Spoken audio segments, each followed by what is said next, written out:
আজকে এপ্রিলে ২৯ তারিখ।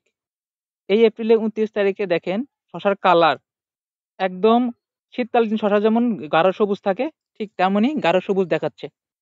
দেখেন এত তাপমাত্রা, এত গরমেও শসার কালার একদম মানে প্রিমিয়াম কালার। সাইজের কথা তো বলতেই হয় না। দেখেন একদম অসাধারণ কালার। আপনারা এখানে একটা ফিল্ড দেখতে পাচ্ছেন। দেখেন এটা শসার প্রজেক্ট। শসার প্রজেক্টের বয়স আজ প্রায় ৫০ দিন। ৪৯ দিন অথবা ৫০ দিন এরকম বয়স হবে। কিন্তু দেখেন বিভিন্ন কোম্পানিরও বীজ ট্রায়াল দেওয়া হয়েছে, শসা ট্রায়াল দেওয়া হয়েছে বিভিন্ন নামি দামি কোম্পানির। আমি নাম বলব না।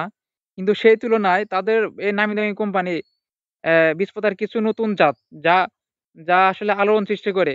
এমন এইসব নামি দামি কোম্পানির তুলনায় বীজ পোঁতার কোম্পানির কিছু নতুন জাত ট্রায়ালে দিয়েছে, সেগুলো অনেক ভালো রেজাল্ট দিয়েছে। তার মধ্যে এই যে একটা দেখেন, এইটা দেখেন কি পরিমাণ জালি এখনো আছে। আর অনেক রোগ প্রতিরোধী আরকি দেখেন। এই যে অন্যান্য জাত দেখেন, যেখানে এই জাতটা লাল হয়ে গেছে আর এখানে দেখেন এটা এখনো সবুজ আছে। এটা এখনো সবুজ। আর সাইজ তো এক কথায় অসাধারণ। দেখেন এই যে সাইজ দেখেন। আর ভিতরে বীজ নাই বললেই চলে। অনেক সুন্দর একটা শসা এটা। এটা আপনারা ইনশাআল্লাহ পাবেন।